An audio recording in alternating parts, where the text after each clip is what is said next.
Um,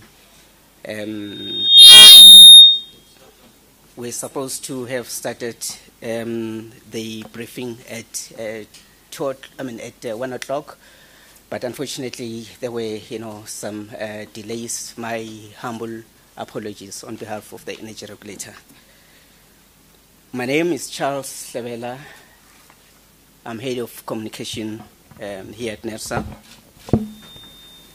and I will be the program sort of facilitator of this briefing. Before we start, I'll request our health and safety officer just to give us some brief evacuation procedures. Osflo.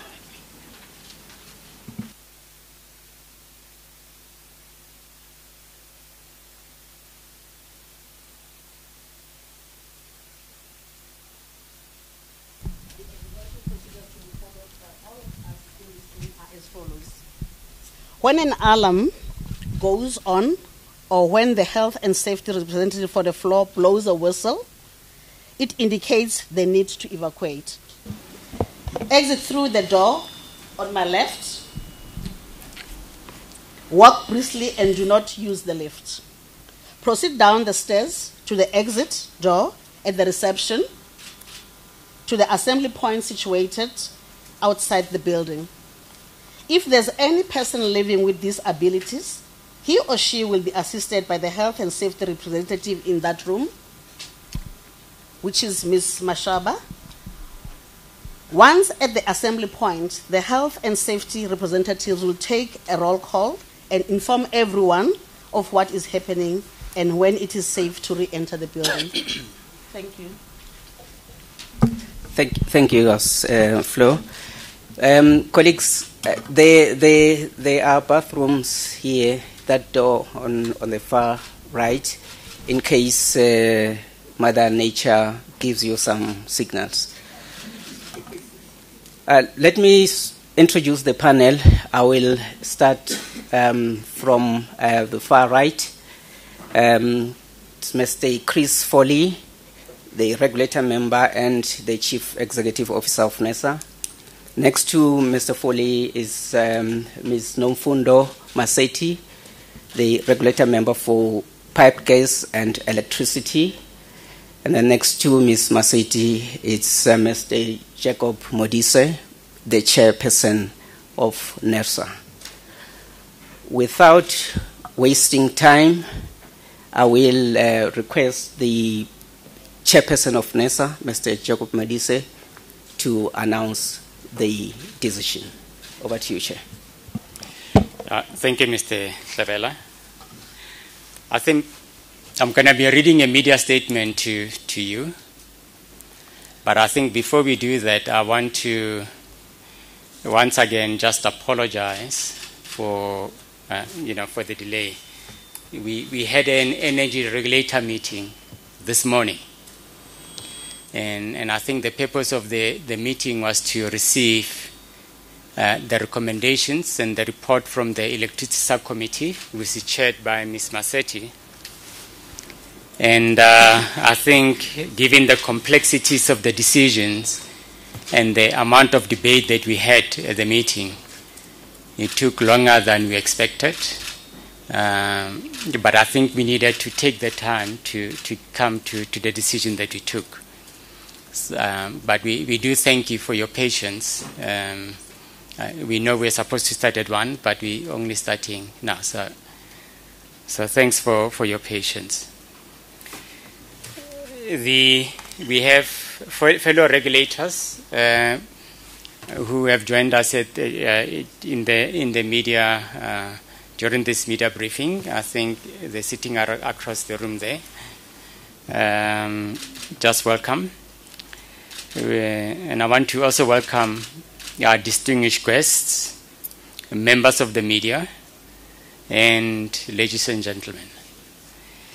Thank you for making the time to attend this media briefing, where we'll be announcing the energy regulator's decision on Eskom regulatory clearing account application for year 5, and that's the year 2017-2018 of the third-year multi-year price determination, MYPD3, and Eskom MYPD4 application for a duration of 3 years from 2019-20 to 2021-22. Ladies and gentlemen, allow me to firstly provide context regarding Nersa's legal mandate, methodology used to regulate Eskom, tariffs and due processes followed in making the decision. Section 4C of the Energy Regulator Act 2004, Act number 40 of 2004, entrusts the National Energy Regulator of South Africa, Nersa, with the responsibility to undertake the functions detailed in Section 4 of the Electricity Regulations Act 2006, Act number 4 of 2006. We will be referring it to ERA. The Electricity Regulation Act sets out the functions of Nersa. Specifically relevant to the application of Section 4A, subsection Roman 3, in terms of which Nersa is empowered to regulate prices and tariffs. In performing its mandates, Nersa is required to ensure that the following objectives are achieved. The first one, the efficient, effective, sustainable, and orderly development and operation of the electricity supply infrastructure in South Africa. The second objective is that the interests and needs of present and future electricity customers and end users are safeguarded and met, having regard to the governance, efficiency, effectiveness, and long-term sustainability of the electricity supply industry within the broader context of economic energy regulation in South Africa. Third objective is that investment in electricity supply industry is facilitated. And fourth one is that universal access to electricity is facilitated. And the next objective is to ensure that the use of diverse energy sources and energy efficiency is promoted. And next, that competitiveness and customers and end users' choice are promoted. And lastly, that a fair balance between the interests of customers and end users, licensees, investors in electricity supply industries, and the public are facilitators. So we're providing that balance. It is important to indicate that the licenses issued to Eskom also sets out conditions relating to the setting and approval of tariffs, charges, prices, and rates charged by Eskom.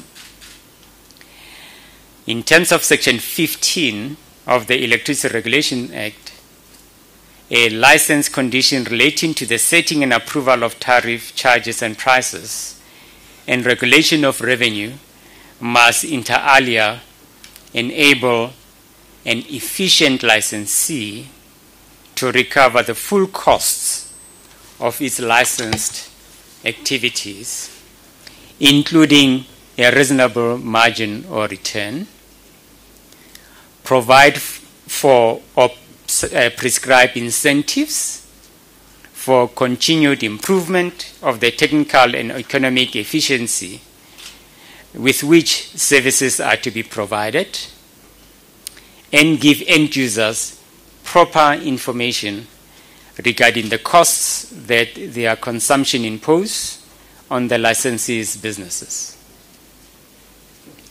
Now, Nersa has developed a multi-year price determination methodology in order to facilitate compliance with the regulatory framework and create regulatory certainty regarding Eskom's revenue applications. The MYPD methodology is used for the evaluation of Eskom's revenue and regulatory clearing account applications. It forms the basis from which Nersa evaluates price adjustment applications received from Eskom. The MYPD was first introduced in 2006 and is revised per MYPD period to enhance regulation and increase transparency by aligning the objectives of certain sections to minimize regulatory risk. It is a cost of service-based methodology with incentives for cost savings and efficient and prudent procurement and overall operation of Eskom. Eskom's RCA application was evaluated using MYPD3 methodology. So the RCA relates to the MYPD3 period. And the MYPD4 application was evaluated using the MYPD4 methodology. It is important to indicate that the RCA is a correction mechanism of the MYPD where excess or inadequate returns are managed. It consists of the variances between the actuals for the full financial year and what was allowed in the MYPD decision of the energy regulator. If it is found that the variance is reasonable and justified, Eskom is allowed to recover requested revenue. By design, the RCA is backward-looking and deals with actuals and facts, while the MYPD revenue application is forward-looking and deals with forecasts and estimates. Ladies and gentlemen, Nersa received 2 applications as follows. On 16 September 2018, Nersa received Eskom's RCA application. Eskom applied for a total balance of 21.6 billion in its favor for consideration by the energy regulator. And on 14 September 2018, Nersa received Eskom's MYPD4 application for a duration of 3 years. Eskom applied for 219 billion for the financial year 2019-20, 252 billion for the financial year 2020-2021, and 291 billion for the financial year 2021-2022. Upon receipt of the applications, Nersa conducted an analysis to ensure the compliance of the applications with the minimum information requirement for tariff application. We refer it to as MIRTA, as well as MYPD methodology. Full compliance was confirmed on 2 October 2018 after all outstanding documents were submitted by Eskom. According to Eskom, the RCA application was driven substantially by revenue under recovery and high primary energy costs to meet demand while operating in a constrained electricity system. Eskom's MYPD4 application was driven significantly by the regulatory asset base, primary energy, and operating expenditure. Ladies and gentlemen, in terms of the provisions of MYPD methodology, the energy regulator has to, upon application by Eskom, assess qualifying allowed revenue and qualified allowed expenditure against relevant actual revenue and actual expenditure, as well as performance incentive adjustments. The following is a brief background of the due process that was followed in making the decision. On 19 October 2018, both applications, that's the RCA and MYPD 4, were published on Nersa's website with an invitation to stakeholders to submit written comments. The closing date for written comments was 30 November 2018. More than 119,000 written comments were received from stakeholders on the two applications. 119,000. These consisted of written comments from private individuals, small energy users, intensive energy users, non-government organizations, environmental activists, local government, trade unions, and other stakeholders. A summary of written stakeholder comments will be provided in the reason for decision document. The energy regulator also conducted public hearings in 7 out of South Africa's 9 provinces between 14 January and 5 February 2019.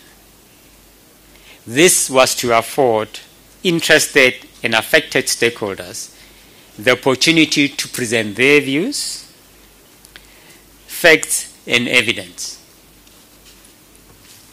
Ladies and gentlemen, I must point out that during the processing of the two applications, the country experienced load shedding.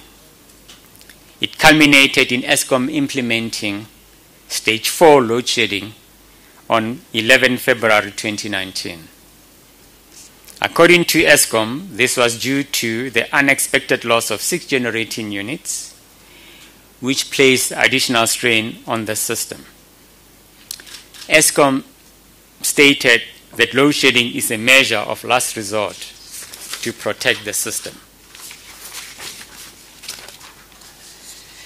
The energy regulator has, in arriving at its decision, balanced Eskom's interests and those of the public in line with Section 2B of the Electricity Regulation Act. In this regard, a thorough analysis of financial information submitted by Eskom was conducted. An economic impact assessment study was also conducted. All inputs received from stakeholders were also taken into consideration. Some of the key issues considered in analyzing the RCA application included the following: revenue variance, coal, open cycle gas turbines, other primary energy, independent power producers and co-generators, international purchases, environmental levy, nuclear decommissioning, demand market participation, capital expenditure clearing accounts, integrated demand management, service quality, and inflation adjustments.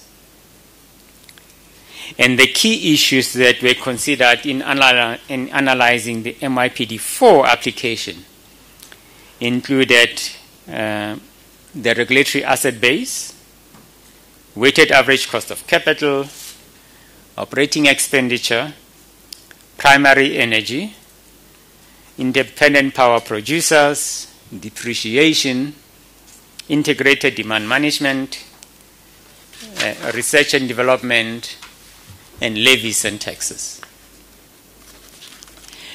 Based on available information and the analysis of Eskom's RCA application for year 5, that is for the year 2017-2018 of the third year MYPD period, the energy regulator approved as follows: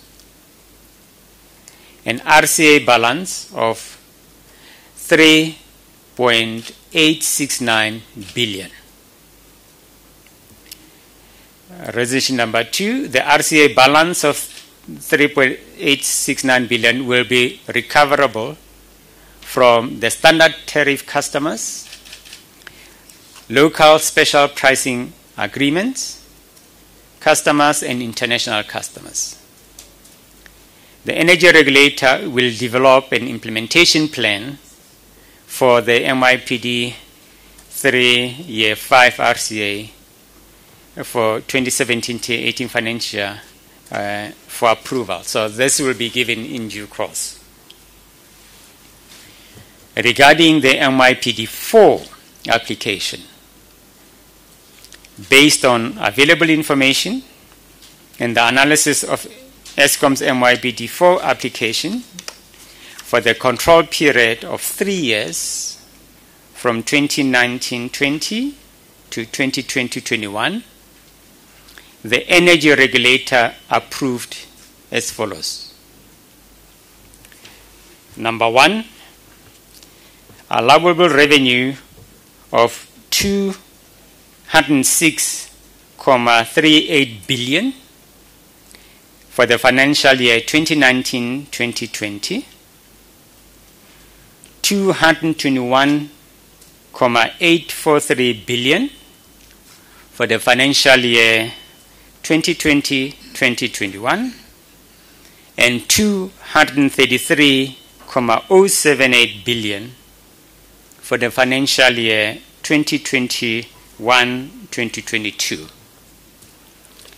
The approved allowable revenue will result in an average percentage increases of 9.413%, 8.10%, and 5.828% respectively for those 3 financial years.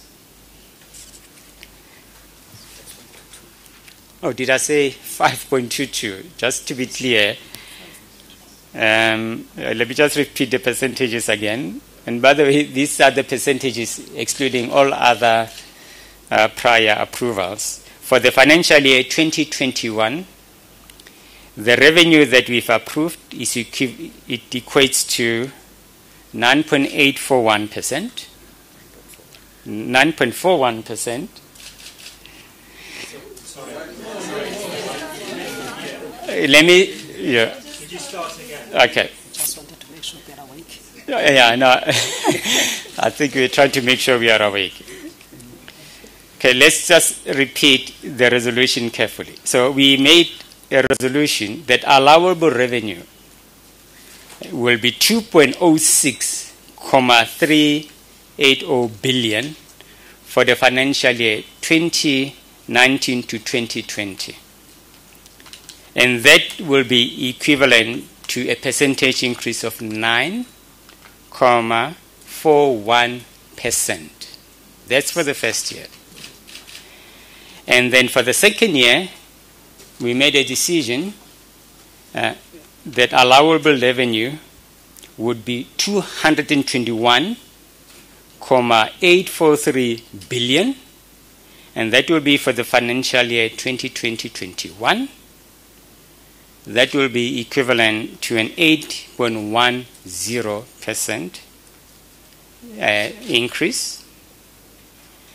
And then for the last of the 3 periods, the allowable revenue that we have approved amounts to 233.078 billion, which equivalent to an increase of 5.22%. And this excludes all other increases that we may have provided before and the impact of the RCA. I hope that's clear.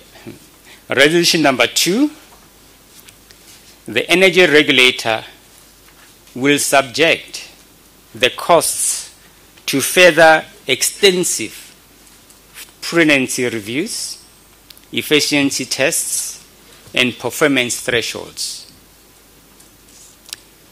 Resolution number 3, the energy regulator will also perform independent valuation of Eskom's regulatory asset base, and if necessary, adjustments will be made arising out of this. And the resolution number 4, the energy regulator will further conduct performance audits on Eskom's generation fleet, and if necessary, adjustments will be made in the future.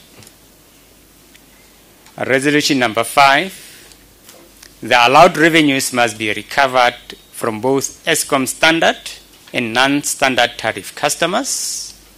These are the negotiated pricing agreements and international customers based on the previously approved tariff principle and structures using the Eskom retail tariff structural adjustment methodology, the one that we commonly refer to as Nersa, as approved by Nersa.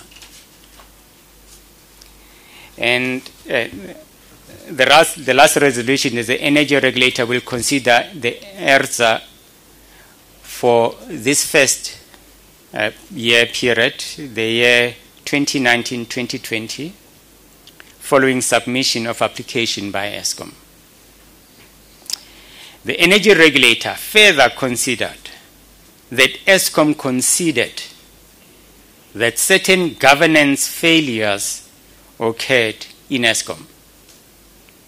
However, at the time the above decisions have been taken, and although some adjustments were already effected in the RCA application, the extent of the governance failures or amounts associated therewith had not been fully quantified.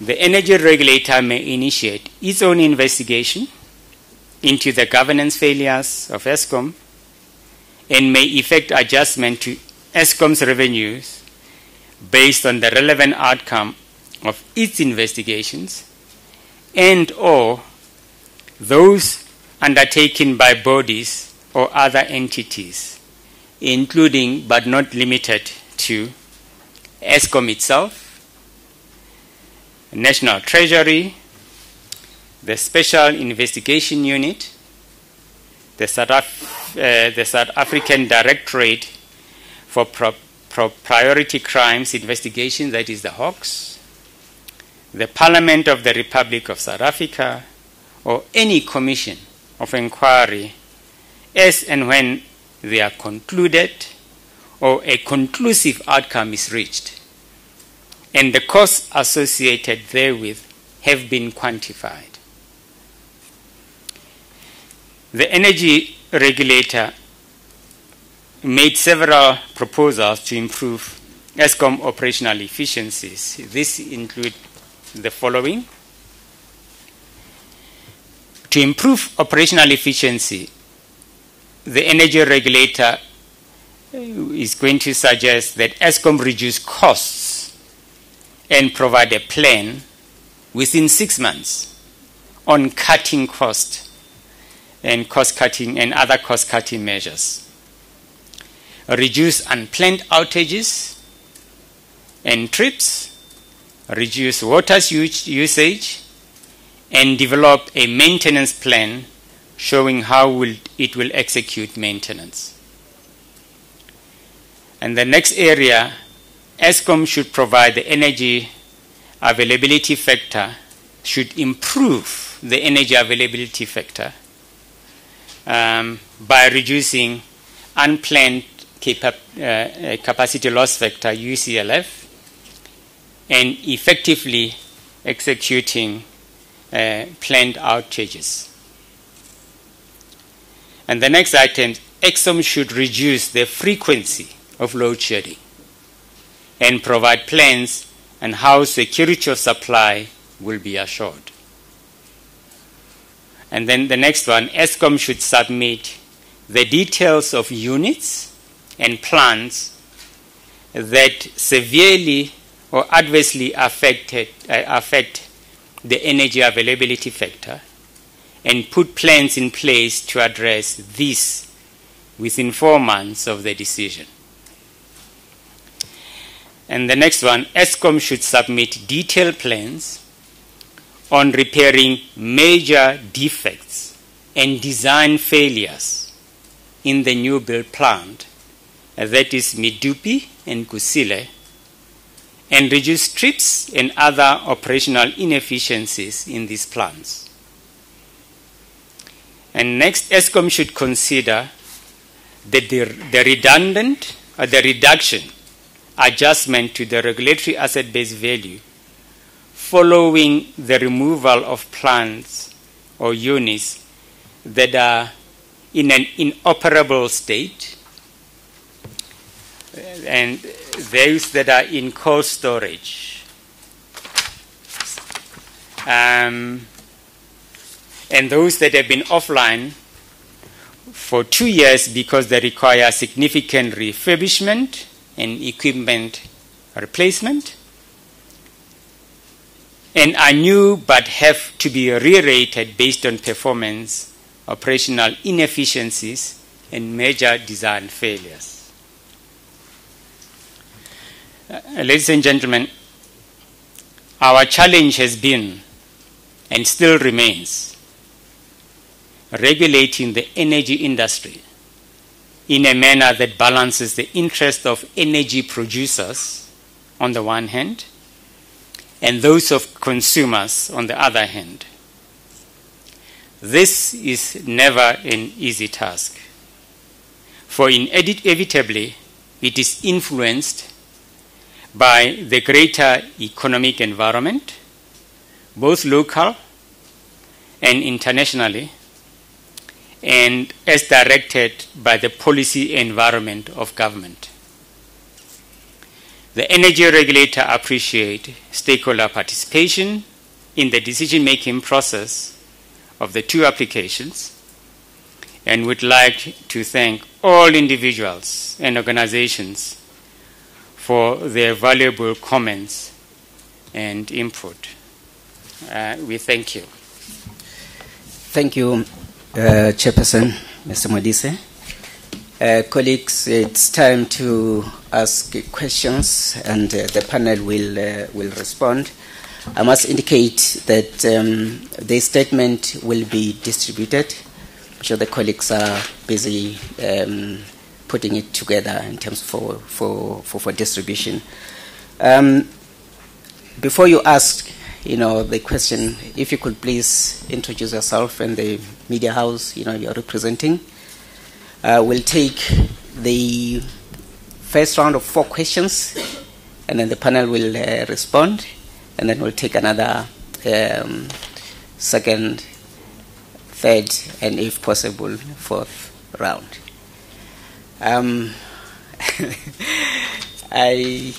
I will take, I see 1, 2, 3, 4 first. 1, 2, 3, 4.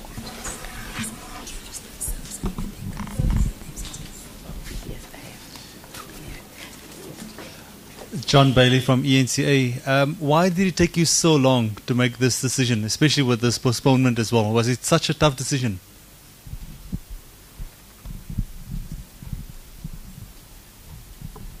Antoinette Slavert from Rapport. Mr. Modise, could you take us through the major items that were disallowed, and just to give what it was that was disallowed and the extent of the disallowment on that item, please? Terence Creamer, Engineering News. I just wanted to clarify the increase for 2019-20 that you announced, the 9.41, is exclusive of the RCA that's already been approved. Therefore, would the increase correctly be 13.82% for next year? Secondly, for this year, April 1. Secondly, on the RCA year 5 liquidation, I might have missed it, but did you say when that would be liquidated? If not, can you give us some time frame on that? And then finally, on the investigation that you're going to launch into trying to quantify some of these issues around capital costs, around governance failing costs, etc. Can you give us some time frame and what mechanism you'll be using to do those investigations? Thank you. Hi, Paul Burkhardt with Bloomberg News. Mr. Modise, just to basically the same question as Terence on if you could give the 3 years with the RCA in percentages. Thank you.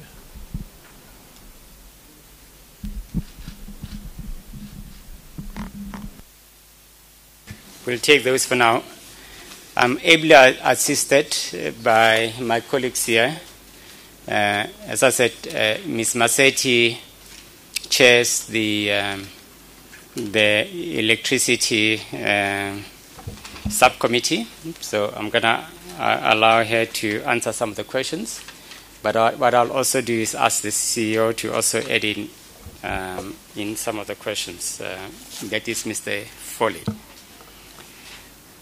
I'll just take the first one first in terms of why it took so long. And I know I tried to explain it at the beginning. We were dealing with two applications.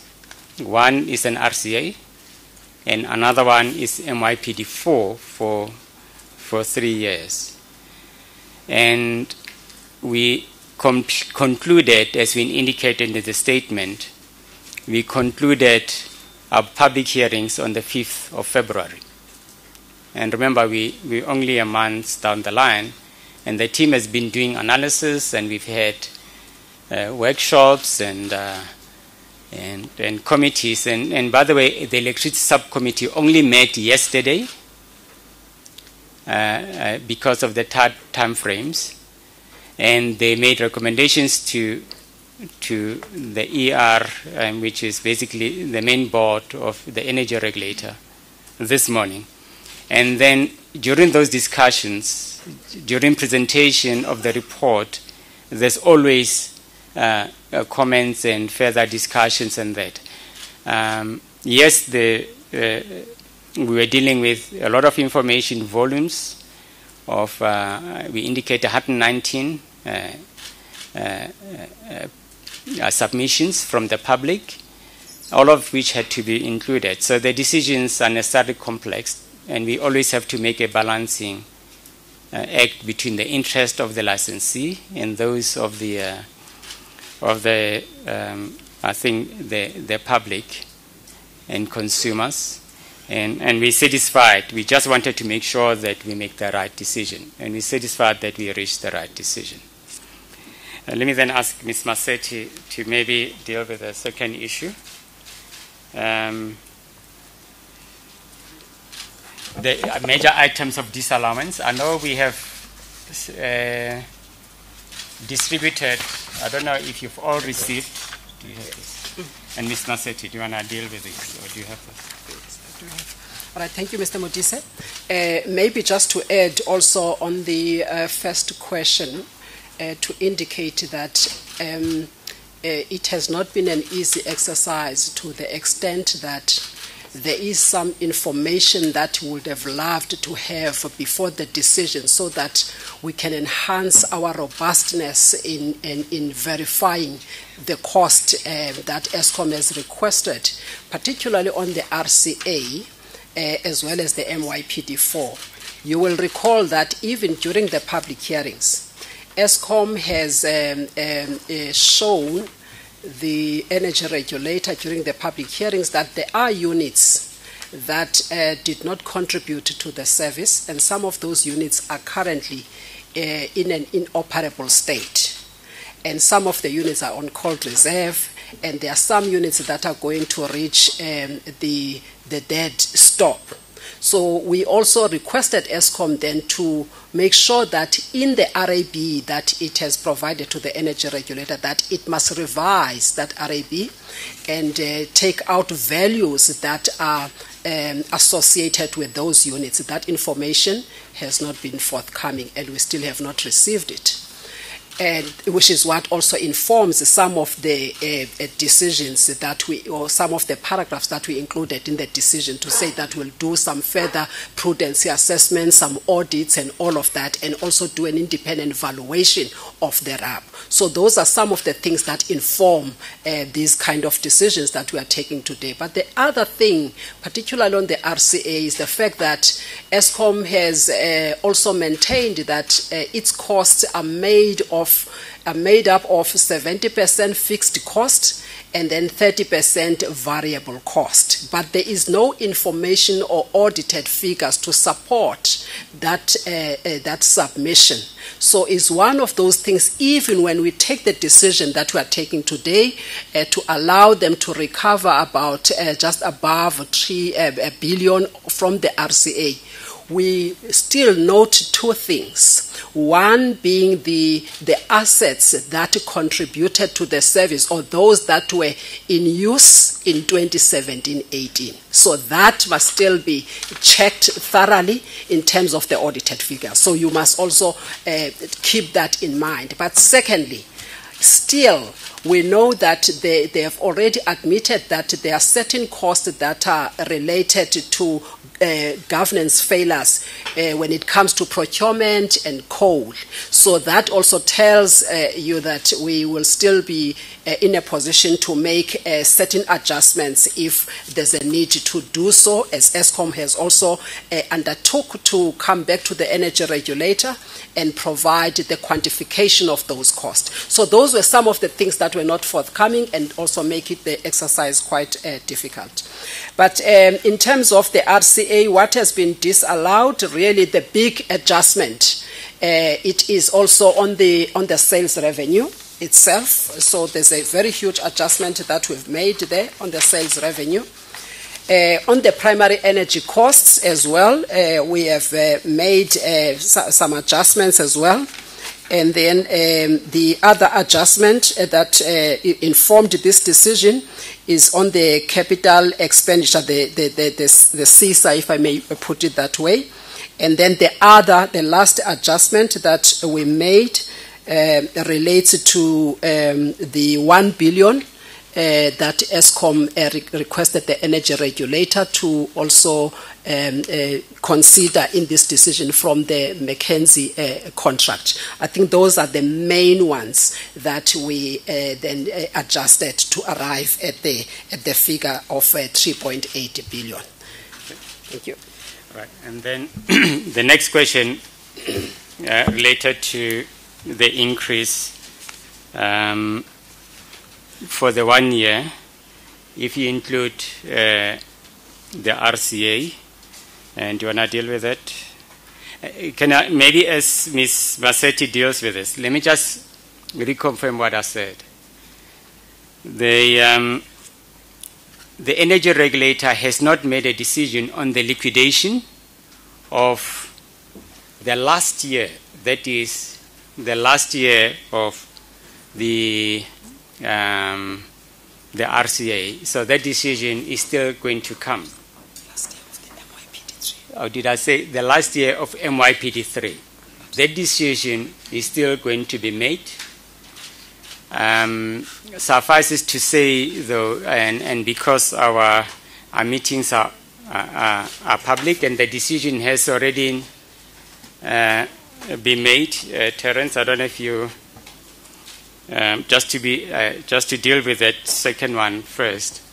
There's always a 2-year lag now in relation to the RCA. And the reason we have the 2-year lag for the RCA, and that applies to the decision on the last year of the RCA. The reason for the 2-year lag is we needed to go align ourselves to the MMMA, the Municipal Management Finance Act, the requirements that are needed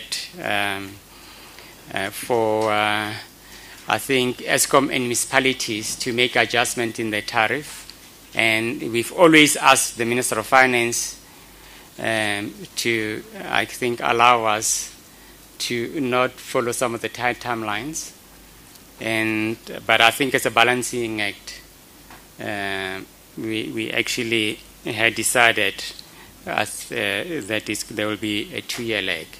So in effect, for the one financial year, it's going to be the RCA decisions that we made previously, plus this one. Ms. Masetti, do you like to add? Chairperson, I think you've responded on the timelines around the liquidation. We have not made a decision on that, but when we make a decision, we'll have to consider the recent decision taken by the energy regulator in December of 2018 with regards to the time lag. So I think you've responded to that, but I think the other question from Terence was about just to confirm what the increase is going to be. I think pretty much around the 13.81, because it will take into account the 4.4% that was approved last year in June by the energy regulator. Yes, it will be around that figure or percentage. From Paul, who would like to handle it? Ms. Masetti? The investigation? The investigations, and perhaps also if you can add Mr. Foley after. With regards to the investigations, we've made it clear at the energy regulator that even though we make reference to work that is being done by other enforcement agencies that have the mandate to investigate corruption and as well as fraud, which as the energy regulator we do not have that mandate, as we are just an administrative body. We will not wait for the findings of those enforcement agencies.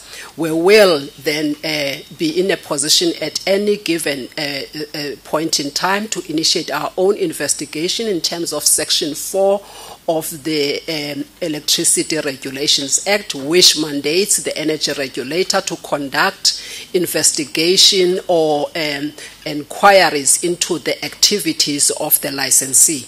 So when we decide on that, we will be transparent in terms of that process. We may also need to have the terms of reference and the scope of the investigation, and we may also go out to ask stakeholders to comment on the terms of reference of that investigation, because it will be sort of a public process, and would like stakeholders to then comment on that part.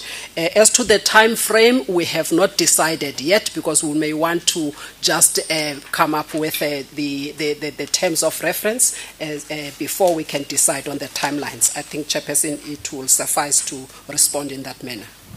Mr. Foley, do you want to add? Okay.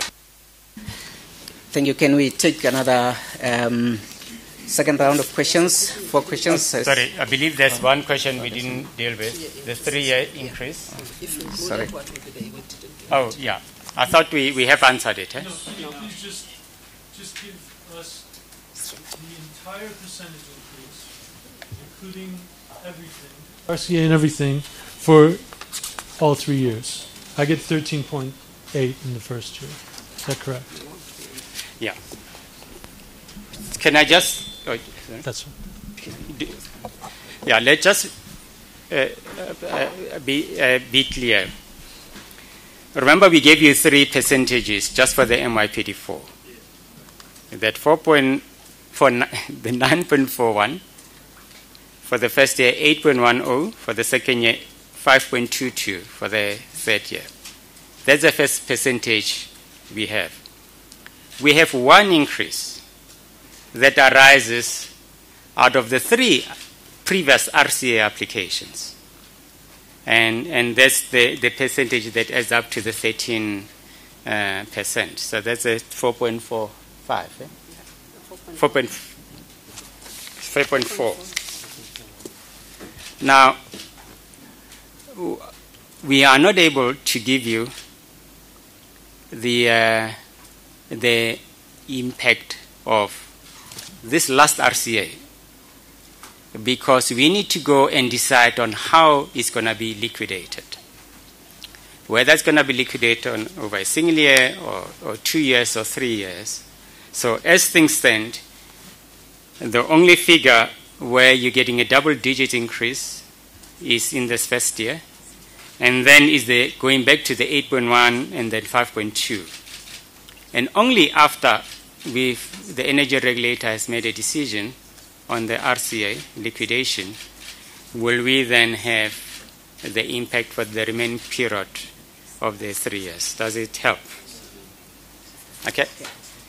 Okay, let's take another round of 4 questions. Recognize you. You. Two more. Antoinette, again. Last one. Any hand? Okay. To be you, Chris. And then, yeah. Good afternoon. Chris Yelland from EE Publishers here. I guess my question is really directed to Mr. Modise, but maybe others as well. In your media release, you have referred to the lapses of governance at your licensee and seem to be taking it very, very seriously, announcing investigations following the evidence that has been recently submitted at the Zondo Commission, as well as Eskom's acknowledgement of their own governance failures. Having said that, Eskom has been very scathing about Nersa. And as recently as a day or two ago, the chief financial officer of Eskom said that Nersa's conduct caused incredible harm to Eskom and South Africa. And he further made allegations that really cast doubt over Nersa's ability to deal with complex calculations and to conduct a fair process. This coming from your licensee. I wonder if you could please give us and the public of South Africa an assurance of your capabilities and ability to perform your function as a regulator, because if these statements by your licensee go unchallenged, I think it puts questions in the minds of the citizens of South Africa as to this entire process. Thank you.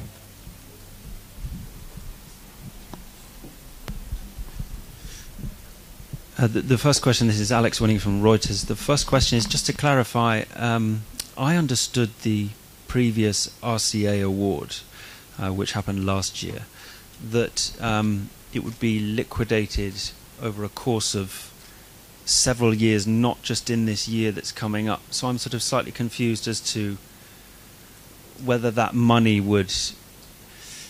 So the additional 4.4% that's already been approved, that's going to add to the percentages you've given us today, but it will also add to the later numbers, and then at a later date you will then decide about the latest RCA application, and that may or may not add to those numbers in these periods we're talking. Just to clarify, that's what's going on, that the previous RCA is spread over several, I think, is it 4 years, starting from the financial year that's just about to start.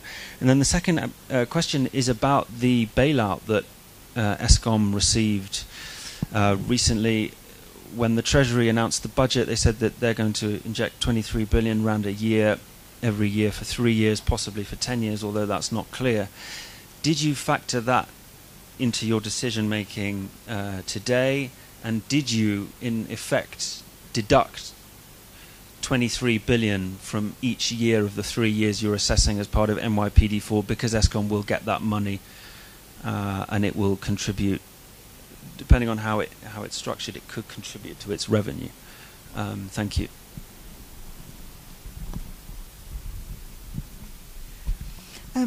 The way Ms. Masetti took us through the adjustments in the RCA, I see there's no similar table in regarding the NYPD4 decision. But are you able to help us with this, to understand which adjustments were also made for NYPD4, please?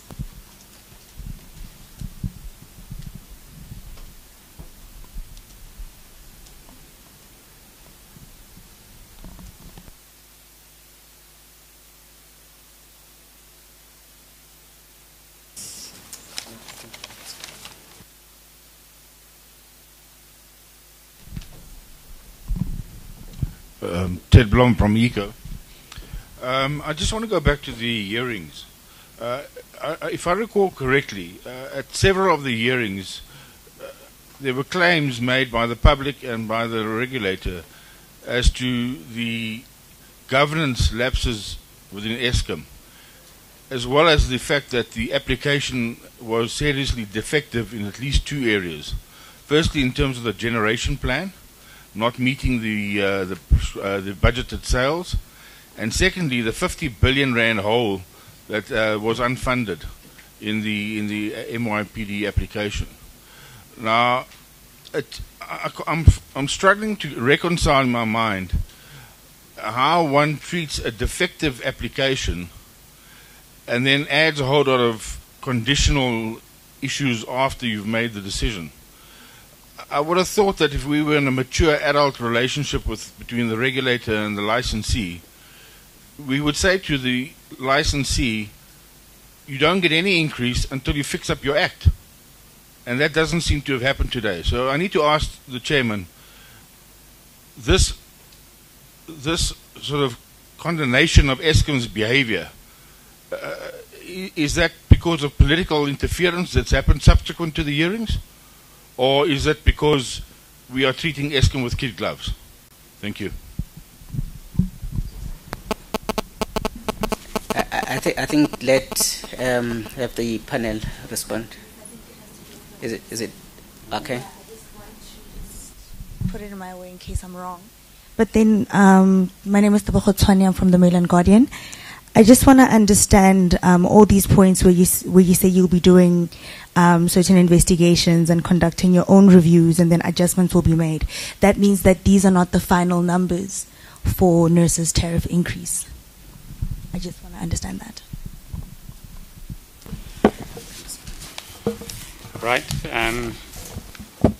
I think with the first question first, I do want to respond, but let me first give the full-time regulator member responsible for electricity the opportunity, and then I will respond. Chris. Oh no, this is the one relating to, I think, the scathing, as you said, the scathing statements made by Eskom relating I think the against Nersa, saying it causes harm to the economy. They casting doubt on our ability to deal with complex issues like this. And then, do you want to first deal with that? And basically, what Chris is asking, is whether we just to give assurance on our abilities. Okay.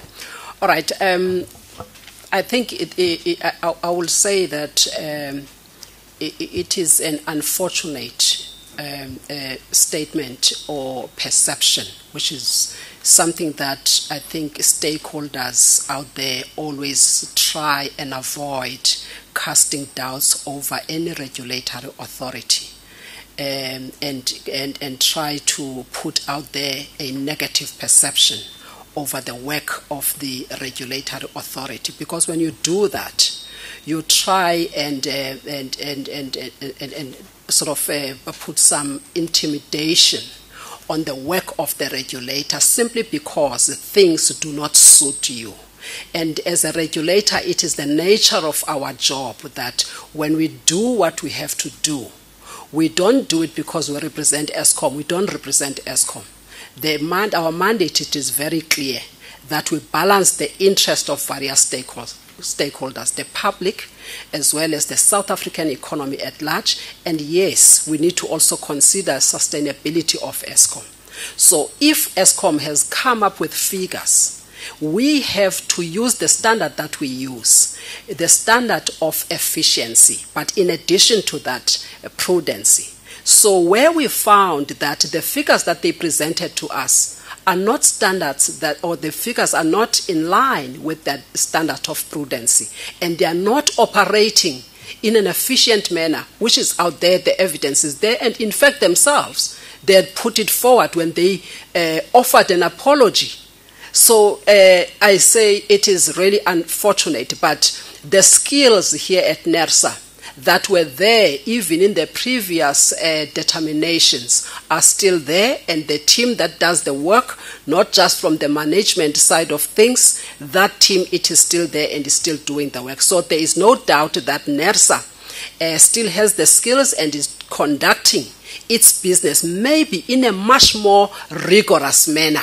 And if Eskom was always feeling that they are comfortable, that the regulator will agree with them, it is unfortunate that our due diligence is much more strengthened, and therefore we'll do what is right. Before we allow for compensation, we'll make sure that there's good performance. We'll make sure that there's accountability, and that is what drives our process, and the skills are there, and we're doing our work not to necessarily please Eskom, but just to make sure that we follow our legislation, but ensure that we will be reasonable, and we will make sure that Eskom is operated in an efficient manner for the benefit of the South African economy.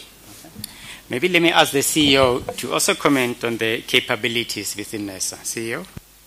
Thanks, Chair. I'm not sure if Chris being a bit naughty, I think he's quoting from the affidavit Eskom filed in terms of opposing our last decisions that we made.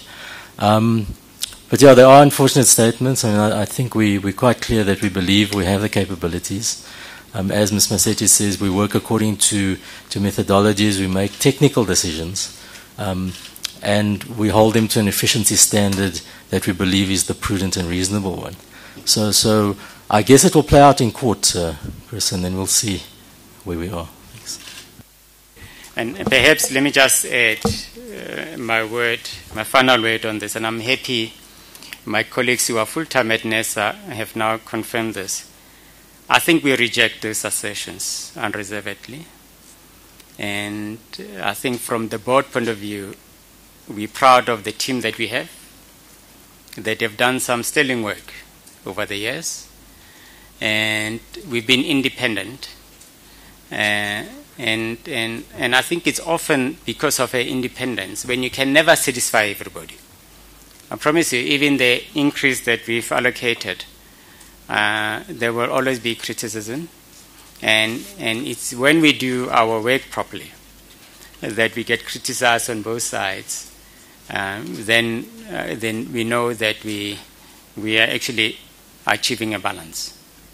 So we just like to assure the public that the work that Nersa is doing is in fact intended to not only protect the interests of licensees, but also the South African economy and the South African public. So those allegations are rejected unreservedly. Now, perhaps if you deal with Alex's question, do you want to deal with it, or do you want me to deal with it? You didn't answer the zoned one. Evidence. Oh, okay. Do you want to answer? Yeah, I think in relation to the lapses in governance, Chris, we take it very seriously. And one of the things that we will do is, as and when further evidence comes out, we will make adjustments. And I know it's another question that was asked. We've already made one relating to McKinsey in the revenue application. So it's R1 billion, and we'll probably be able to make further adjustments should that amount not be adequate. But yes, to the extent that those, I think, governance lapses get quantified, the monies will recover from the South African public and business. So the South African public will not be paying for, I think, the outcome of the governance lapses. But I think the confusion, Alex, in relation to the liquidation of the previous 3-year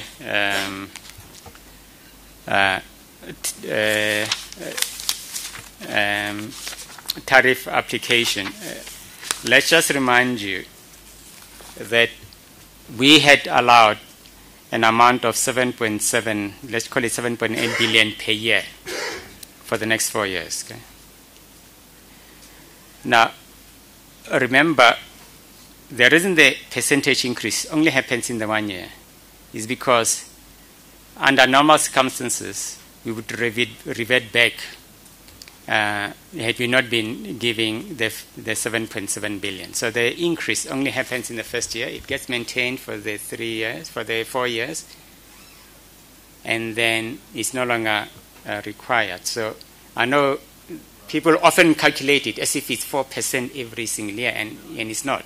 So it's almost one step change. You maintain it for 4 years, and you step down. Does it make sense? Okay, so the step change only happens once in terms of percentage, but the revenue amount is over the 4 years.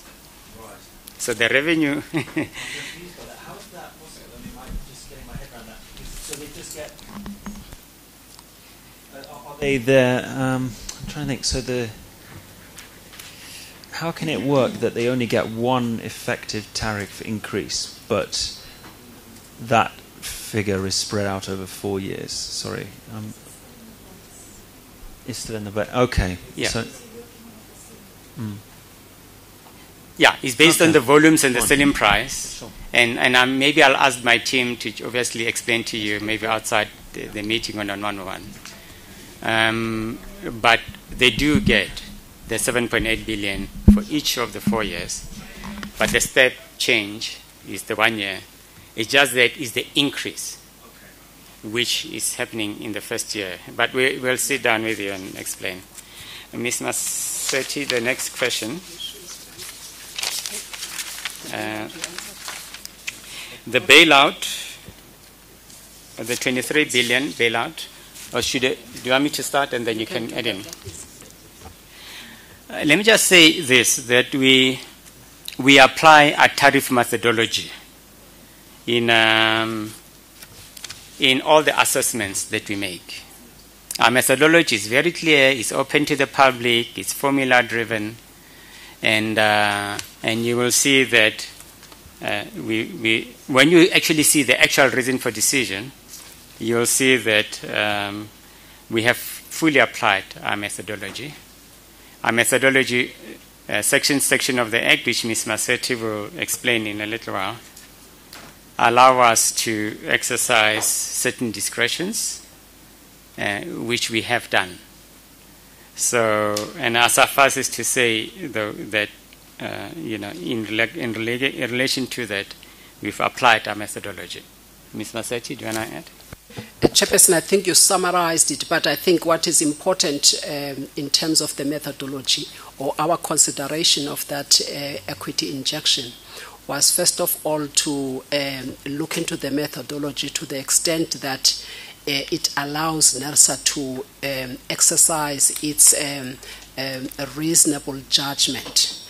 And that reasonable judgment has to be exercised in relation to the returns, to make sure that the returns are not excessive, number one, and those are the words that are in the methodology, or the returns are not inadequate. Now, you will see in this decision that we have taken today, what we have done is that if you recall, Eskom has applied for the negative returns. That on its own will convey a very negative signal to the market. And particularly also given the challenges that they had pointed out with regards to sourcing funding and those sort of things. So what Nersa has done, it has done its exercise and in compliance with the law, and we changed that negative returns into a positive return. So in this decision, there is a positive return for Eskom. So that's the extent to which we've applied our discretion and our reasonable judgment on it, making sure that it is in compliance with the methodology. And if I may go ahead to answer the questions from MoneyWeb, from Antoinette. The question was about the adjustments that have been made in relation to the MYPD4. You will notice that in terms of the application from Eskom, we had an issue with the assumptions for the sales targets, and this is purely because for the past 5 years of the MYPD3, you could see that the actuals were far below what was targeted, and that led to Eskom to come back and say we have not achieved our sales target, and therefore here's an RCA.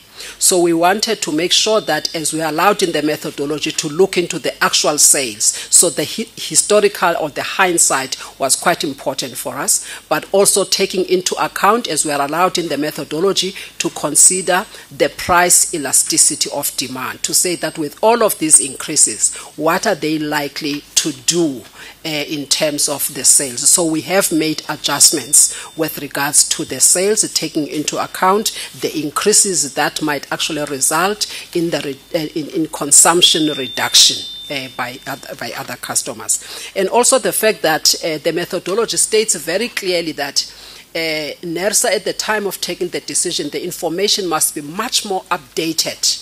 And Eskom has indicated that it had interviewed the customers some time ago, and we had actually put to customers to ask what kind of questions were asked by Eskom. Were there specific questions around these proposed increases, and what is your reaction to the proposed increase? So that was also a key consideration here, because now, based on facts that were led by stakeholders, they indicated clearly what their economic hardships would be if they were to absorb or to face these huge increases. So the evidence that was presented by customers, it was very different from the line of questioning and the information put by Eskom, as Eskom considered the projects that customers were they have considered at a particular point in time, and we considered the relevant information closer to the application. That's number one. But the other big cost in the application is around the OCGTs. You will see that they've revised even the figures further in the OCGTs, and it was a way of compensating for the lower energy availability factor and the poor plant performance. So we found that not to be appropriate, because now you are not going to use your plants in terms of your dispatching rules to dispatch the coal fleet, and if you are suffering from this side, now you go and choose your most expensive OCGTs. So we have made an adjustment in that regard, because we believe that it cannot be that when they fail on the coal plants and it's their performance, and therefore it must be compensated by the OCGTs that are expensive, and that actually was driven by the efficiency consideration as well, because the OCGTs are quite expensive compared to the coal ones. And then I think the others, yes, the RAB, but the RAB we have made certain adjustment, but it's a forward-looking. Hence, in the RAB, we've indicated that Nersa has not, usually even with other divisions, we do what we call sort of a starting regulatory asset base, because there will be new assets that are coming into the RAB, and there are assets that are going to be taken out of the RAB. So given that, then it was quite important that we say we can adjust it to the extent that it can be adjusted, and remember that it's a forward-looking in any event. So when you allow, you are not entitling you are not saying to the licensee it is entitled, but you give them the opportunity to then earn that, but also with proof. So in our regulatory framework, we have the audits that we conduct in terms of the RRMs, the regulatory reporting manuals. So we will be able to do some audits, but also do the independent verification of the RAB, as well as the new plants as well, where we stated to Eskom that it needs to re-rate the plants, or to value the plants, taking into account the performance and the deterioration. And if you look at those things of deterioration, even in the methodology, it states clearly that once there's plant deterioration, then you need to re-look into the RAB value. So all of the things that we have done, we have taken into account all the provisions of the methodology. So those are some of the key considerations and adjustments that we have made. Thank you. I think, Antoinette, what we will do is at some point is, and just show for each of the 3 years, just a table. It definitely will be in the reason for decision. The areas will be made in adjustment for each of those 3 years. And perhaps, Mr. Blom, or Ted, in terms of your question, I'll start by saying this, that, and this I just want to make sure we emphasize very categorically, there is no political interference in the decisions that we make. And I think you can see by the unhappiness and the manner in which Nersa often gets castigated by, even the likes of Eskom, that there's no political interference. And but let me let Ms. Masetti just deal with some of the issues that you raised, Ms. Masetti. I'm going to start off with the reference to governance failures. I think we've already touched on the issue of the governance failures. You see, the risk is when the energy regulator makes its own quantification, sometimes on things that need to be determined by enforcement agencies that have the legal mandate to pronounce on or to conduct a criminal investigation. So that's where we are, because from our side, we will have to conduct administrative investigations. So all of the costs that are associated with criminal activities and fraud, we will not have powers to do so. That's why we factor it into the decision to state that we will take some of those costs to the extent that those agencies have made certain findings, and as they come out. So they will give us some grounds to invoke our powers as well, those ones, to that extent. So it helps in that manner, because we have to separate the two investigations, the one that is administrative in nature, the other that is criminal in nature, where we don't have powers, because we don't want to leave that side of things and the cost associated with those. So from our side, it doesn't prevent us to initiate investigation at any stage, even if we initiate investigation in the next 6 months, to the extent that we developed terms of reference and we publish those terms of reference, asking stakeholders to comment on the terms of reference, so that the process is quite transparent and everybody can assist the regulator to make sure that the scoping and the focus is quite proper. So that's the kind of thing that we are looking at. So we will not wait as such, but also we want to make sure that we've got some information and we exercise our powers with caution, because that's another thing that is quite important, and we must have the grounds of exercising or invoking of our powers. So the governance failures, hence in this decision, the RCA as well as the MYPD4, we put that paragraph there to make it clearly that we will make further adjustments in the decisions that we have taken, to the extent that there's evidence that shows that some of the costs were not prudently incurred and are due to fraudulent activities. So we don't want to limit those costs, and yet the regulator did not make a good decision. They are less, and it turns out that there are more of those costs. So with regards to the application itself, unfortunately, we cannot make a case for Eskom. To come up with an application for Eskom. Eskom, we've asked them to say, we don't believe the way you have done your assumptions is quite accurate. It takes into account reality. But Eskom made it clear that, this is what we have. We put it to you. You must decide based on what is before you. So they did not change their application. They put it as is, and they say decide on us. So based on what they had given us, what they have asked for, we made our own adjustments, and what we didn't believe in, and we then applied our standard in terms of the analysis. Mr. Fuli, it's his favorite topic, the one of the 50 billion hole that he may want to respond to. Thanks, Chair. So, Ted, I raised that a few times about this application with the negative return and the 50 billion. So when we assess the application, though, we don't assess it like one piece at a time. We do an overall. We're also required to make sure the company is sustainable. So I think when the reasons for decision come out, you'll see how we've approached it. To say, what does Eskom need, in our opinion, to be whole, and where are those efficient levels that we've set? And you'll see how that's come out, and how the equity injection, etc., has been catered for. So it's a holistic approach. It's not a piecemeal that we do. And I think we're quite comfortable that what we've come out with is a sustainable decision. And I think maybe, I know you raised two more questions, Ted. I think the one question you raised is, why didn't we say no increase until you get your act together to Eskom? I think we're guided by our legislation. We are a creature of statute, and we have to do what the law says and what our methodologies require of us.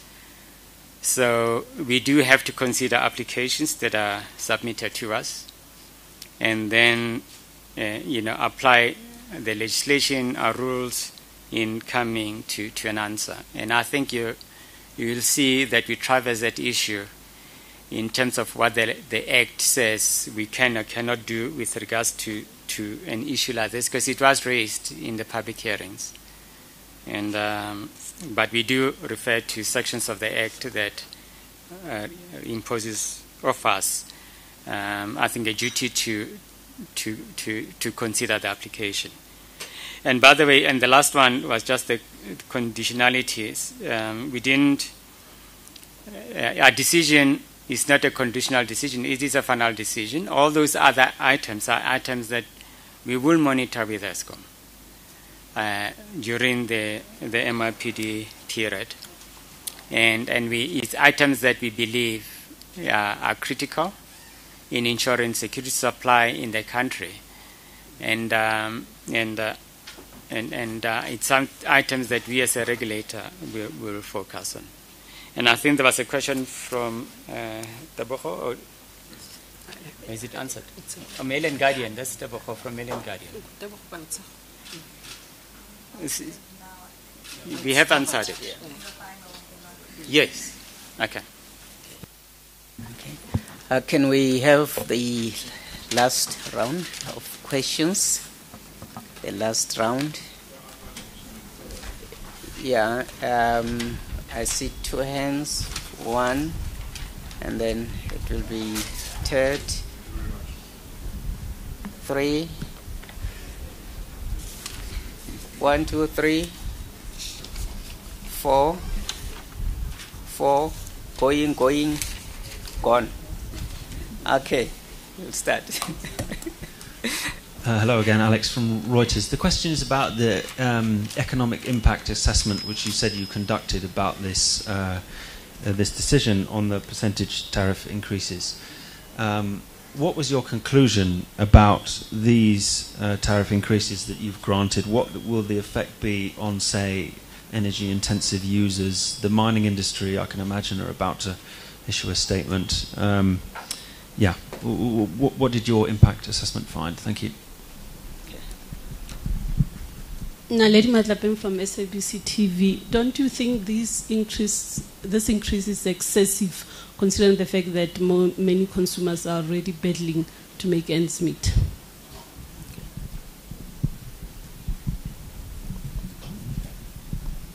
Mr. Chairman, it's me again, Ted Blom. I find it very difficult, given that we've in the hearings admonished Eskom, the public has admonished Eskom, Parliament has done so. There are about 5 different teams of, audits and direction and heavens knows what all, which shows to me there's something drastically wrong with this animal. This animal is inefficient, it's corrupt, it's been corrupt for more than 10 years, as I will eventually prove to the Zondo Commission. The assets are coming in at double the cost budgeted, etc. And today, Nersa says, well done, guys, we're giving you inflation plus 50%. If that isn't the wrong message, and I'm not sure, then there's something wrong with my mind. Thank you.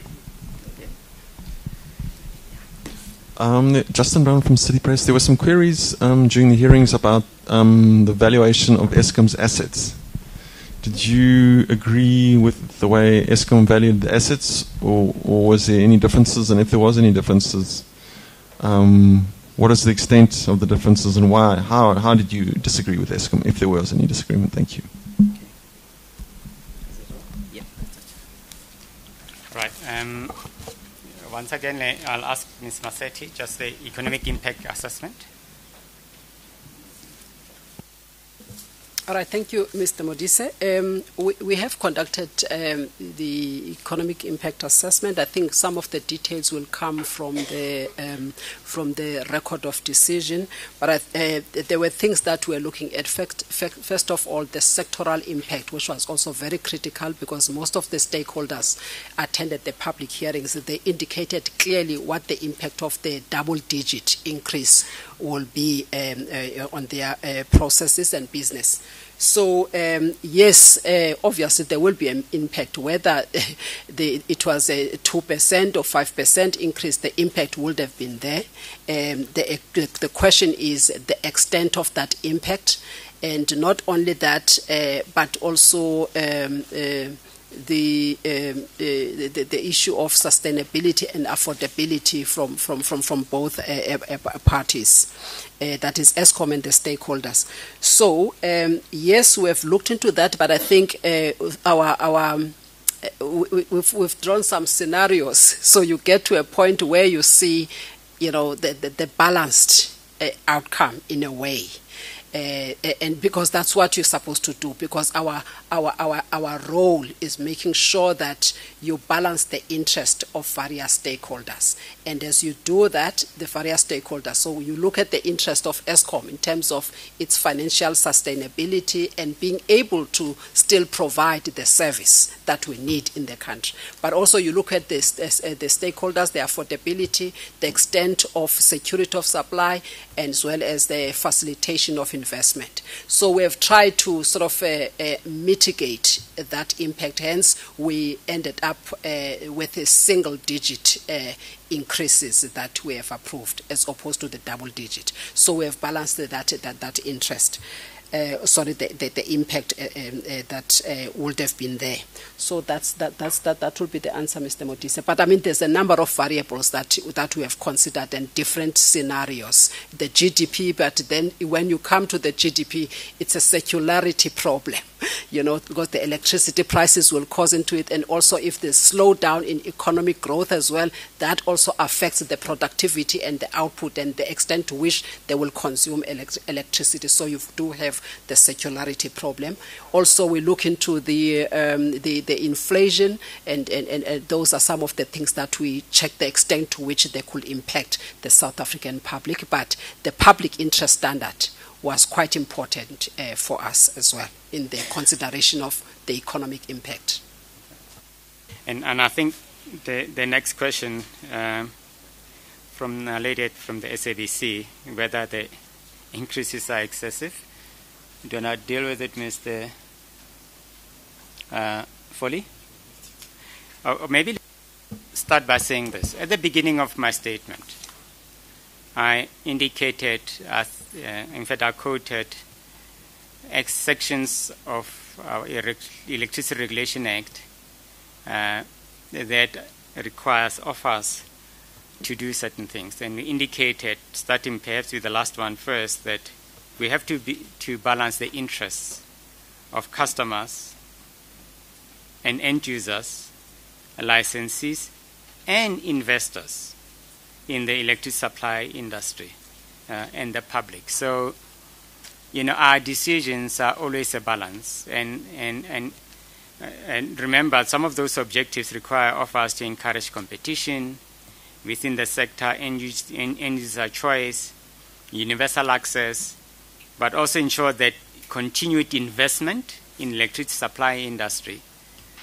And so we cannot be one-sided when we make a decision. It's always a balance.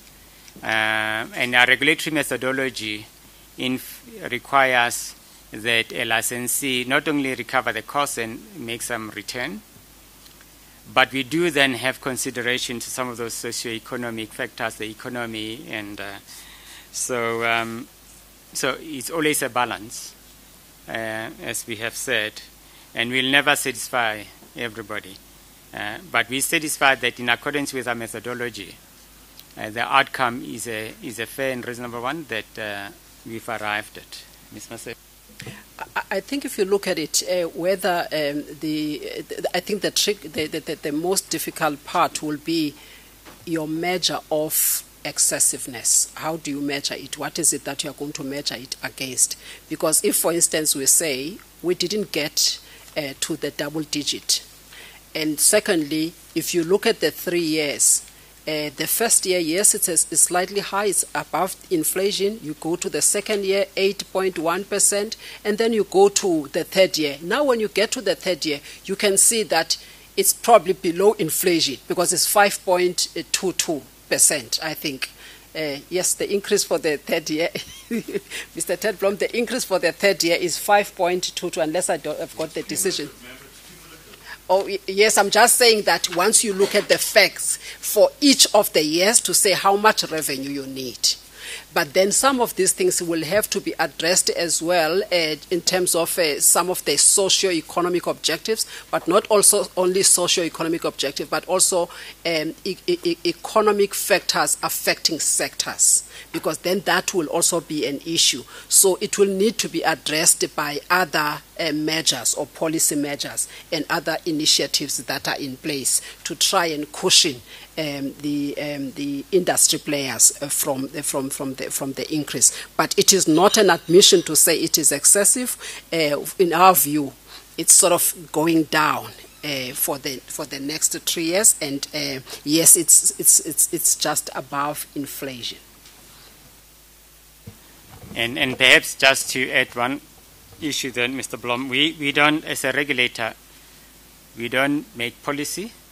We implement policy. So a lot of the issues that perhaps arise out of whether the Zondo Commission belong elsewhere in terms of addressing, we will address those that affect the work that we do, and especially as mandated by the legislation. And then from the safety price valuation of Eskom assets, Chris, do you want us to give you an opportunity? Ms. Maseche. Chairperson, I think it is very clear, even from the decision itself. You know, the MYPD4, it's a forward-looking. So it's not as if these are costs, some of them are costs that have been incurred already. So that tells you that you may allow certain amounts, but those will be subject to audits as well as the prudency and further valuation, because it's a forward-looking. But you can tell from what we stated, we were concerned about the fact that there's a huge increase. If we look at the previous years, there was a huge increase in the RAB for Eskom, and that remains a concern. And we looked previously and we said, what could have caused this considerable amount of increase in the RAB? And that is what we're going to, it's going to be our starting point. Now, we're also going to look into the Ernst & Young report, which valued the assets around 800 billion, and say, how did they arrive at that? And it's not to say that we're accepting it, but we're looking at that, and that is a concern. Now, as you're sitting at the Ernst & Young report, now you get Eskom taking the RAB further to 1 trillion. And that obviously tells you that the information that is before the regulator, really, it needs further scrutiny on its own, and it must be a focused assessment and valuation. Hence this decision here. And remember also, we are saying in terms of this decision, to show that we're not agreeing with this, we are saying we expected Eskom, first of all, to remove from this RAB values associated with the units that they say are in inoperable state. That's number one. And then also number two, units that are on cold reserve, they must remove that from the RAB, right? And then also we're saying to them, well, Mitupi and Kusile is not performing very well. Tell us, how are you going to repair all of these defects and all of that? And why should you value it at the amount that it is at the moment, if these units are not performing the way that they should perform?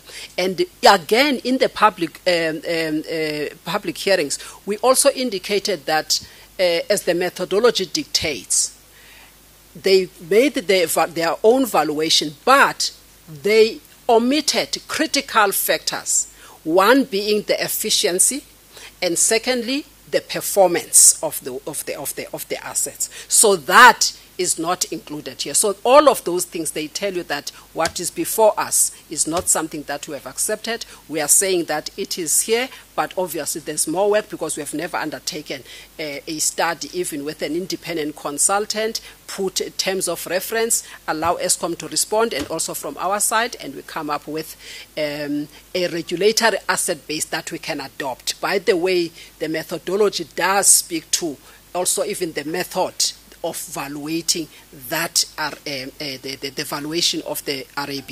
So we will come to a point where on our own adopt a value that we are of the view that it is prudent. By the way, just to finally to say that we do publish a detailed reason for decision. So most of the calculations and how we've arrived of certain figures will be in there, including any adjustments to RAB and some of the detailed questions that they've been asked. So we will do so. Can only take one question if ever there's one burning question. If ever it's a burning question. Yes, Antoinette, and then we close.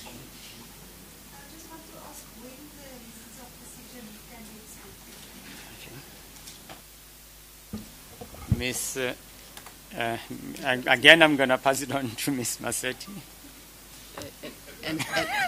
And he's the chairperson, he must account for that because I'll pass it on to the energy regulator to take a decision. But I think without committing, I mean, most of the work has been done. It's just the style and making sure that the way it is written, it will be simplified and be understandable to the members of the public. So I did not want to commit to April.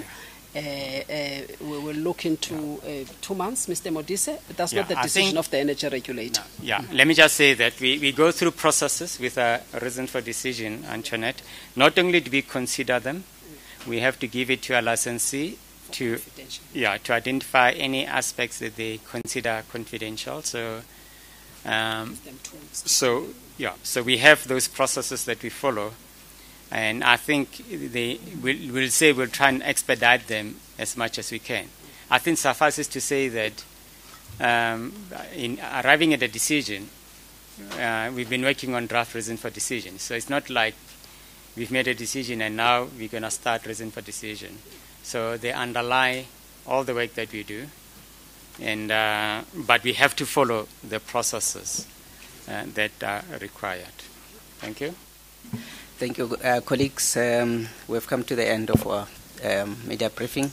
And once more, thank you very much for your patience and understanding. And may you please drive safe back home. Thank you.